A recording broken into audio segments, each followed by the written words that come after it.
Welcome to the Historical Movies Podcast, a podcast all about movies inspired by history. I'm Ross Evans, I'm an editor, and I'm joined by Professor of Modern History at Liverpool Hope University and historical scriptwriter, Bryce Evans. Bryce, how are you? Very well, thank you. And in this episode, they may take our lives, but they'll never take our freedom! It's Braveheart.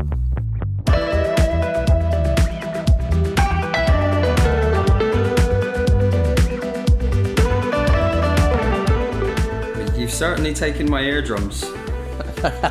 I really went for that. I'll have to have a glass of water here. So, Bryce, how did you get on with Braveheart? Well, I mean, there's plenty of negative reception of this movie, of course. Some say it's a regressively xenophobic piece, too macho, too harking to the sort of savagery, the sort of noble savage. I think, as I often say, we've got to view this as a work of art. It's a work of fiction. It's a rollicking good Hollywood romp. At the same time, I did wonder, and I don't know what you think. I mean, we never get too hung up on historical inaccuracies. However, on this occasion, I mean, Historical Movies Podcast, or is this the quasi-historical movies podcast? Because there are quite a few liberties. Whoppers, I think. Yeah, it's been called one of the most historically inaccurate films ever made. Yeah, completely unsubtle, completely melodramatic, and it's so enjoyable. I loved watching this film again. I haven't seen it in about 15 years. I forgot how violent it was. Apparently, they actually cut out a lot of the violence to get the rating down. But yeah, I actually loved this movie. Watching this movie, it was great. And we'll come on to the historical inaccuracies later. But first of all, Mel Gibson, I've got to say, the first thing I thought was his Scottish accent is going to be awful. And it has been panned, but I thought he did an all right job. I mean, don't forget that last episode we did Joaquin Phoenix in Napoleon, where he didn't even attempt a French accent, so maybe that's a good thing. But I thought Mel did okay, and I actually think he gives quite a good performance. You know, he's also, of course, directed this film. I think one of the standout things in this movie is the soundtrack by James Horner. The main theme, or the hook of the main theme, is played 11 times in this movie. And if you take out the credits at the end, that's once every 15 minutes. They have this, return to this...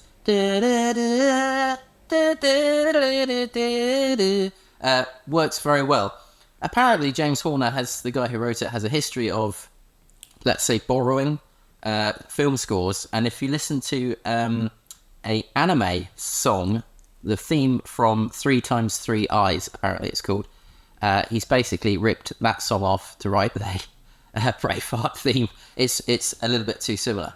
As a movie, as a piece of entertainment, this film is way over the top, way overly dramatic, and it really works as a fun 3 hours to sit down and watch. Now, the other side of that is the historical stuff. Have they gone too far? Because, as you said, Bryce, we never get too hung up on this podcast about historical inaccuracies, but surely there's got to be a point where you say, what is the point of setting this in history if you're just going to make such a thunderous amount of historical nonsense in your film? What's your view on that? Well, again, I believe that you need to indulge liberties in making a work of art. Having said that, things like Woad, 1,000 Years Too Late, I think, as the historian Sean Duffy said, the Battle of Stirling Bridge could have done with a bridge. There's a lot there. Look,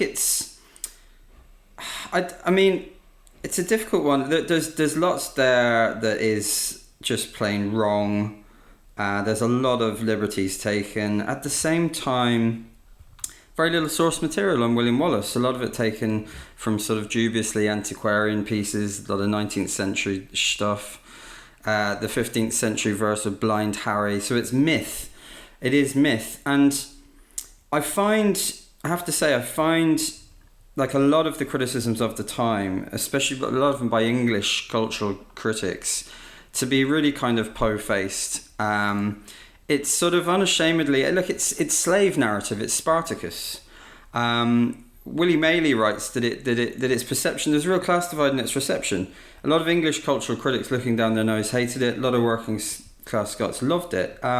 It's a yarn about Scottish resistance to English domination, and I tend to think that actually a lot of people who had a big problem with it would not have the same kind of problems with liberties being taken in depictions of anti-imperial struggle in Africa or Asia, for example. But because it's within Britain, there's a certain snootiness there. And again, you've got to look, just a point here. Okay, it is invention. But look at the sort of invention on the other side. I'm talking about the British establishment as we have it today. You've only got to look at the coronation ceremony for their own invention of tradition. So I think in some ways it challenges something which we still live with, which is the huge weight of unionism in Britain. The mobilisation of Wallace was mobilised in the 19th century by the British state in the Crimean War, in the Hanoverian tradition, and that tradition, the point I'm making here, makes so many liberties and inventions in itself. So I'm willing to allow it, I'm willing to allow it as a piece of, animated by a sort of anti-English imperialist animus, but I'm willing to allow it as an anti-imperial romp. And like I said, it's Spartacus in the glens. Oh, that's a very nice line. Yes, well, Mel Gibson said he watched Spartacus and was inspired by it for the making of this film. Well, then let me come back at you then and say, well, if it's okay for the Scots, is it okay then for everyone to have an overly patriotic, let's say, or nationalistic movie? If the English were making this about, well, maybe we should mention Zulu or something like that. I mean, is there other problems going the other way when you have an imperialistic power and you have a sort of almost cartoonish kind of film made about it that's all one-sided? Is that a problem the other way? Do you see what I mean? Absolutely, but I mean, there's plenty of films like that. A lot of them from the World War II arena. There's plenty of movies like that. To come back to Gibson, I mean, I don't really get the credit. A lot of the criticism was he wasn't tall enough to play Wallace. Allegedly, Wallace was 6'7", he's 5'10". I mean, I don't really understand that criticism. It doesn't come across on the film. Too old, again, I don't really get that. I think a lot of people had a problem with Gibson because he's white and he's macho, to be quite frank. He allegedly had Sean Connery help him with the accent as well. I'm not sure that's a great if you knew that. Yeah. But I think, if anything, to come back to the script, I think if anything, Gibson's version is less violent than the original. And I'll just give you an example because I did read the script before this podcast. And this is the script done by Randall Wallace, who thinks he's a descendant of, and may well be a descendant of William Wallace. So yeah, he's getting definitely a bit carried away. And if you read the script, I actually think in defense of Mel Gibson, who, again, like a lot of snobby and I have to say largely English criticism, they almost create the impression that, when they were going over the script, Gibson was there, trying to get them, I'm going to, clamber at the dirty limeys with a machine gun, and then I'm going to jump in a jeep, and then I'm going to get in a helicopter, and then I'm going to bonk the princess. And you think, well, a couple of points here. I mean, I talked about the Battle of Stirling Bridge. Let's go to the original script by Randall Wallace. Okay, we're on the bridge. There's been an episode of brutal hand-to-hand fighting, lots of limbs getting lobbed off. And I quote now, reaching the English side of the bridge, the Scots begin to build a barrier with all the English dead bodies. Now, Gibson's version is actually less violent than that. And that brings me on to another criticism of the movie, was that it was homophobic. And I thought perhaps that's a little bit overblown until you go to the original script by Randall Wallace. So again, in defense of Mel Gibson, who hasn't got a particularly woke profile in his personal life. However, in defense of Mel, and on the charge of violence and homophobia, there's a famous scene, of course, where Longshanks, the dastardly English king, throws his son's boyfriend out of the window. Okay, and this is quite a famous scene. Now, if you go to the Mel Gibson version, the movie we're familiar with, before Longshanks throws the boyfriend out of the window, he says, Who is this person who speaks to me as if I need his advice? Okay? You go to the original script, original source material by Randall Wallace, and you're going to need your beep machine here, and I quote, Longshanks says, who is this poker who speaks to me as if I need his advice? Jesus. So, in defense of old Mel, Yeah. actually the original script is way more violent and way more homophobic than the actual thing. Yeah, I think this is not the platform to discuss Mel Gibson's later comments. But for 95, I think we're talking about Mel Gibson 95 when this movie was made. I think he makes some very good points there. I think he actually, after this film, on the set of Conspiracy Theory, his next movie, had a panel with members of the LGBT community where they wanted him to apologise for the homophobia in this movie, which he refused to do. But there we go. Coming back to Mel Gibson being too old, just very briefly, I mean, it is quite striking in this movie when the first time that you see him, because we have the child actor, and then we have Mel Gibson in about 20 odd minutes in, I think. I think he must be in his early 20s, mid 20s, and he's got, crow's feet and 5 o'clock shadow. But it doesn't really take away from the point of the movie. If you get hung up on those things, then you're kind of missing the cinema of the whole thing. Plus, Paramount Pictures would not fund this movie unless Mel Gibson was in it. He actually said he was too old, and they kind of forced him to do it. Well, they were going to get Brad Pitt, allegedly. I think Brad Pitt. Yeah, well, I've also got the other ones. I've also got Daniel Day-Lewis, Liam Neeson, Jeff Bridges, and Robin Williams. Robin Williams. Yeah, well, that's what you read things online. You're not sure if they're true. This may be a myth here, but is it true that Paramount struck a deal with Gibson that he had to do another Lethal Weapon? I don't know. I can imagine that's true. If they were to fund this movie. Okay, well, look, I mean... Well, actually, just coming back on Lethal Weapon, there's points in this movie where Mel Gibson, the first quarter of this film is much lighter. There's some comedy moments with Mel and his best friend Hamish, Brendan Gleeson. And every time he does these kind of little smirks, Mel Gibson, I just think instantly it's Lethal Weapon. He looks exactly like he does. I'm expecting Danny Glover to jump out and shout, Riggs! I'm too old for this independent shit. Well, yes. But hang on a second. Before this episode becomes subtitled In Defense of Mel Gibson, I have to pick you up on a couple of points there. Okay, the homophobia. Well, I listened to a couple of podcasts, Best Movies of All Time podcast, I think it's called, where they completely absolve this movie of the homophobic accusation. I wouldn't go that far, actually. Although, like I say, Wallace's original script is even worse. I do still think that is, at the very least, a flippantly violent scene. And that is part of my problem with this movie, is the flippant violence.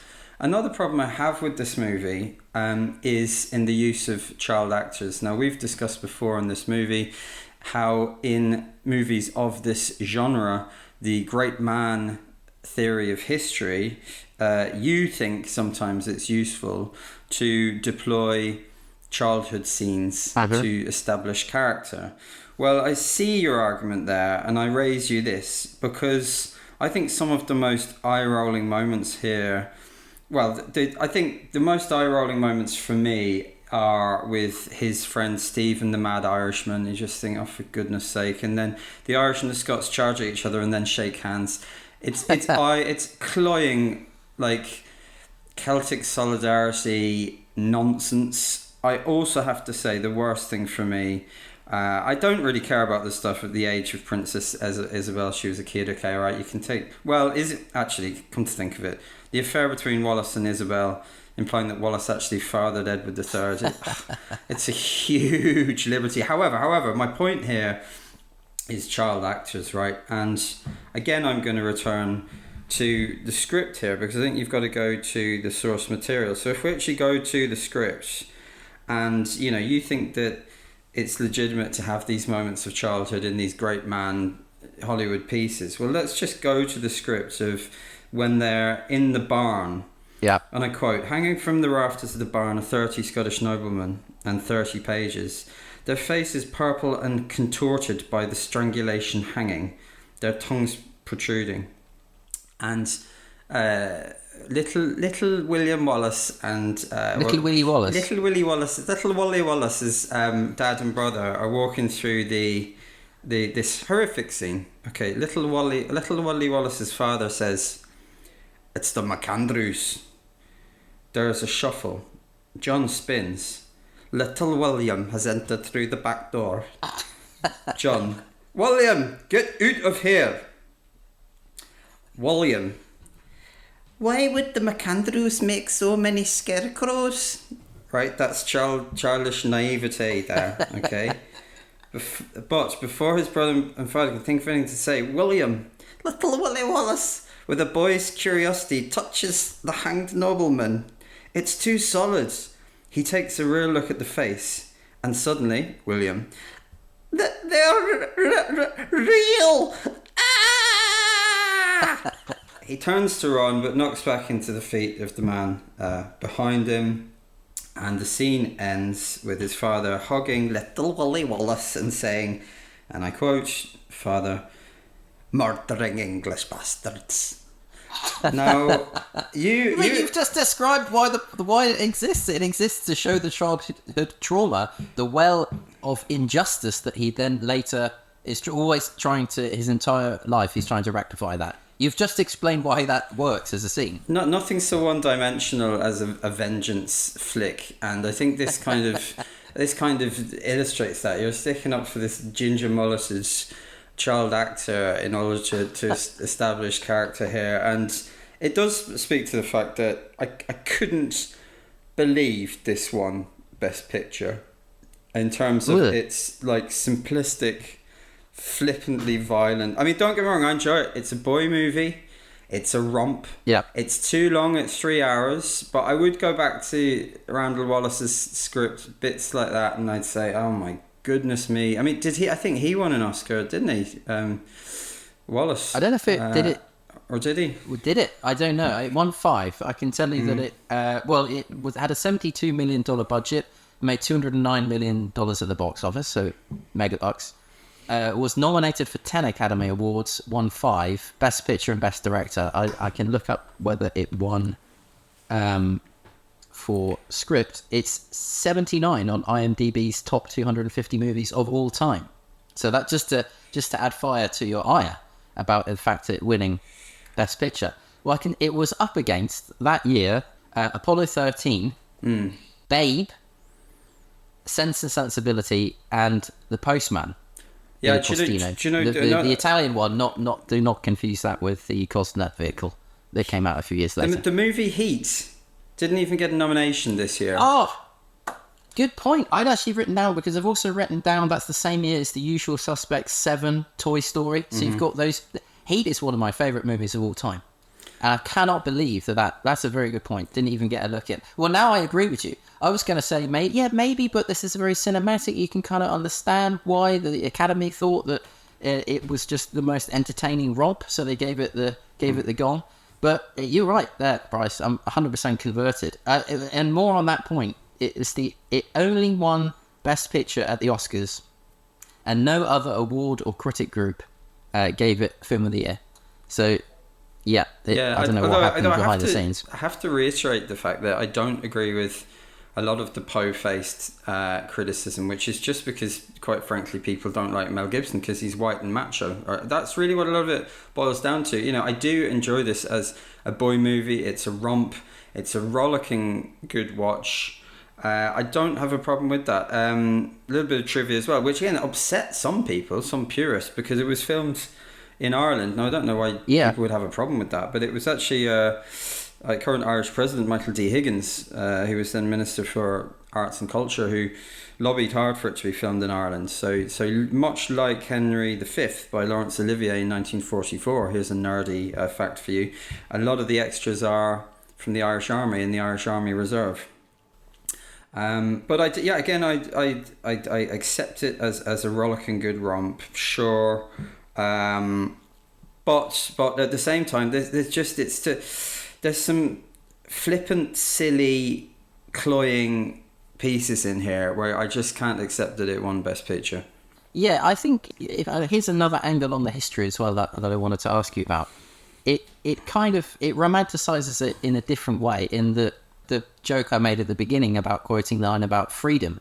I mean, I can imagine this is why it did so well at the Oscars. Actually, the whole energy in the film was about freedom. That William Wallace was a freedom fighter. He's talking about freedom for his people. But is he not, in the real William Wallace, was he not just replacing English feudalism with Scottish feudalism? The point is that very few people have freedom under a feudalist system. So is it also guilty of taking a modern concept of freedom and then implanting it on a 13th, 14th century Europe? Is that a concept that existed? I wouldn't have that problem because, like I mentioned, Spartacus. I mean, there's certain historical epochs, but there's certain tenets, I think, even in these periods of the notion of liberty and which is very modern in its conception. But I've like I said at the start, I've no problem with the theme of resistance to English imperialism. I've no problem with that. I mean, I've no problem with that coming from the Celtic fringes. And if you think about when this was made, 1995, it's the same year. I'm stretching this point really now, but it's the same year as Riverdance. There's a sort of, dare I say, Sude's Corner here, a minor Celtic cultural renaissance going on, which is, is really sticks in the craw of these sort of British unionist, imperialist, nationalists who've had it all their own way in terms of the myth making. For whom the resistance of the Celtic fringes is just unpalatable. Now, so I've no essential problem with that broad theme of resistance to English tyranny because I think it was real. I mean, albeit, we have to make the point, I think it was the year before in real history. Again, I don't want to get nitpicky, but I think the English had invaded the year before, whereas this lapses into the I have to say quite an Irish sense of hundreds of years of English oppression kind of narrative. Which I think they say the English had been there 100 years. So again, that's another gross liberty which is taken. But I personally don't. You raise a good point about feudalism, but I personally don't have a problem with the sort of highly romanticized anti-English imperialism to a large extent. That's not my big problem with this movie. Yeah, well, and I think it's impossible to nitpick because the historical inaccuracies are such whoppers. They're more like, I don't know, snakes rather than nits. Right, so shall we move on to our set list of questions that we ask about every movie? Although before that, I wanted to bring up just one point, Bryce, because I know you're a fan of the Zulu with the wristwatch. Several major battle scenes had to be reshot because extras were wearing sunglasses and wristwatches. So that one's for you. Right, so, Bryce, what was your favourite scene?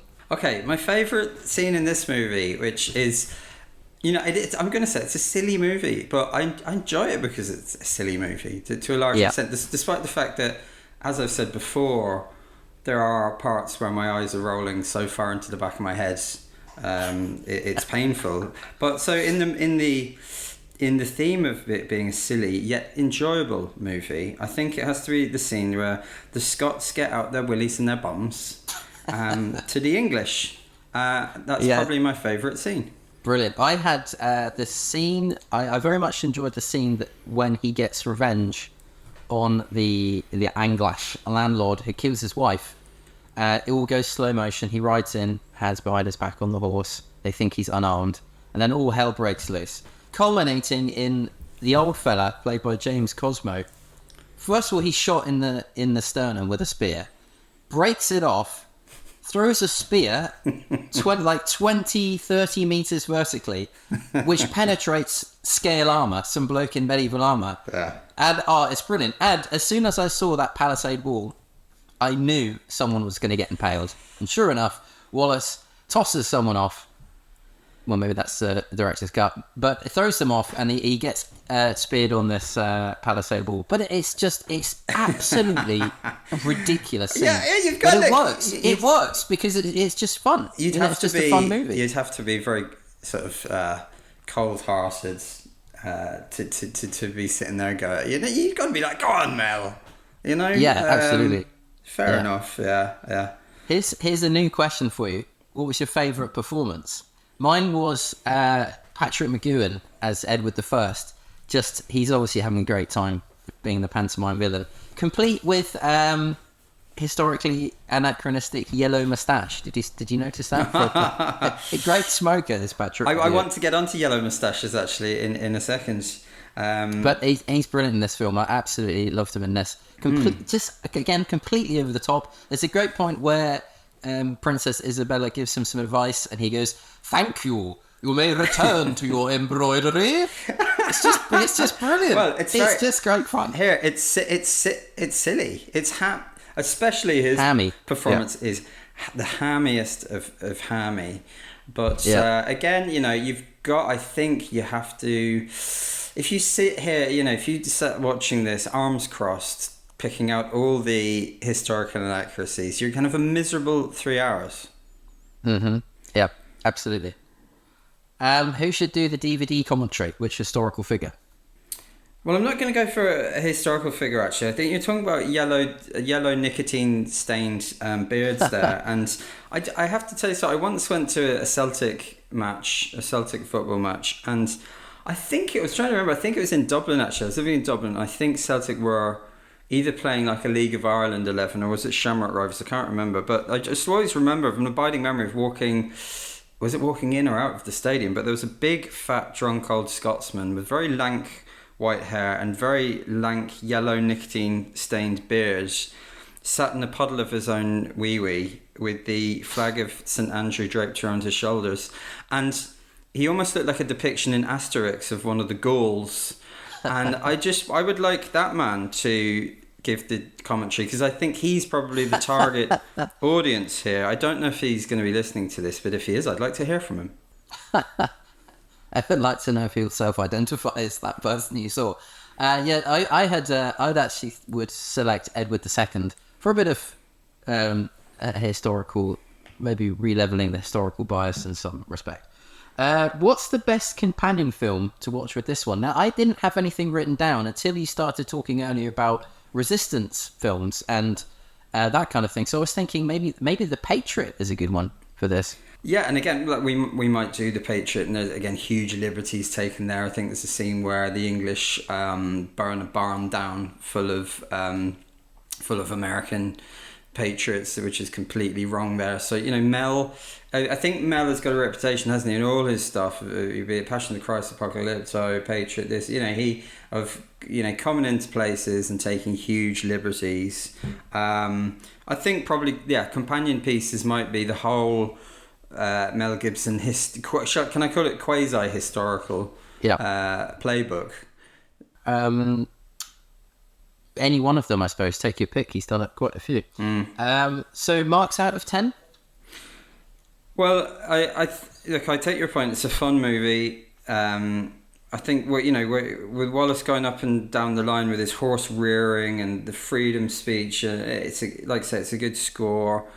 I think it's a bad script which is flippantly violent and takes too many historical liberties, and despite the fact that it's good fun, there's just too many eye-rolling moments, even if you allow for the gross historical inaccuracies. It's too long at 3 hours. That's a big point there. So for me, I'm going to give this only a 5 out of 10. I'm sitting here ready to give it a 7.5, an 8 maybe.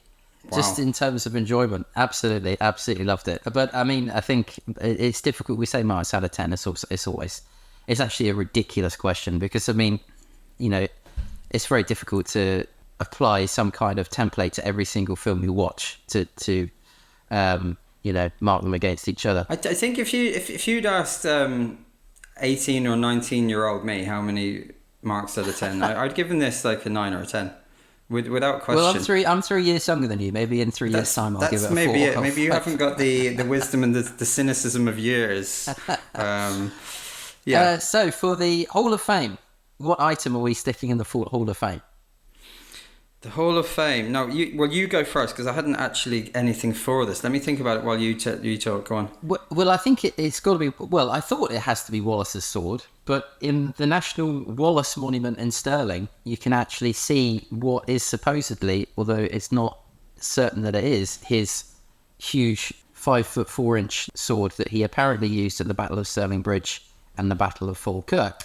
But so it's already there. So instead of that, I thought, well, I think it has to be the woad, the face paint, the casually 1,000 year historically inaccurate blue face paint, half and half on the face, which has become absolutely iconic. By that token, you may as well throw in the anachronistic kilts. Yeah, but at least they're only out by 500 years or something, aren't they? Yeah, a mere trifle. Yeah, yeah, a blink of the eye. I'd probably throw in Randall Wallace's script.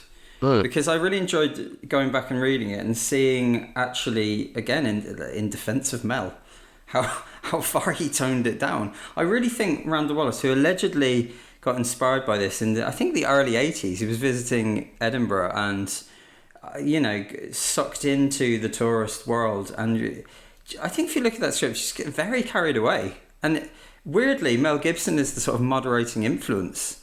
Yeah. If we can believe this. So I'm going to insert his, which is accessible online, by the way, insert his script. That's a very good one, actually. Yeah. That's a good one. The only thing I would add is maybe there's twice in this movie that people get shot in the chest with arrows, and they do this thing where they break off the end. What difference does that make? You're still being shot by an arrow. I don't really understand that. Is that what you're supposed to... Is that the NHS advice if you're shot by an arrow to snap off the end? I think the NHS advice is you got to dance around on your toes going owie, owie, owie, owie, owie. What would happen in a sequel if there was one? Well, if we're going to take huge, grotesque historical liberties here, which I say, again, I know necessarily no problem with, as long as I would caveat this is a quasi-historical movie. It's not really a historical movie, but if we're going to take those huge liberties, then let's go the whole hog. Let's have Wallace not be... Well, he wasn't crucified anyway, but let's have him reincarnated. Let's have him reincarnated as Bonnie Prince Charlie marching on London. Let's do just the whole Anglophobic Scottish nationalist playbook. Sure, why not? Let's have him marching on London and winning. There is a great... Actually, we've gone slightly past this, but as companion movies... one I forgot that is a fantastic, it's very weird and brilliant. There's Culloden. There's a mockumentary that was made in the 60s, black and white, I think, of Culloden, which is, I can't remember who made it now. It's brilliant. It sounds like it wouldn't work at all. It's fantastic. Maybe that would be a good point to come back to the fight for Scottish independence 500 or 600 years later and watch that. There was apparently a sequel to this film made called Robert the Bruce, with Angus McFadden, who plays Robert the Bruce in Braveheart, which was released in 2019. Took $23,434 at the box office. Well, 44% on Rotten Tomatoes. Apparently, it's a stinker. The sequel's already been made. Well, I do believe, although there's some controversy over this, that actually Robert the Bruce he had the original moniker Braveheart, so fair enough to him. However, that guy, with all due respect, I think is in quite a competitive field the worst actor in this movie. So I'm not including surprised. Including the kids, including the ginger mulleted kids, the little William Wallace. Yes, there's a great scene actually when he's playing around with Hamish. And Hamish just turns around and just socks him in the face. Do you remember that bit? Just like there's no like a little bit of a scrum beforehand. He just turns around and just smacks him straight in the face. Because they're hard. They're noble savages. They're not like these effete English types. They're hard. Of course, yes, the noble savage. Did you get any quotes for our pseudo-intellectual insights?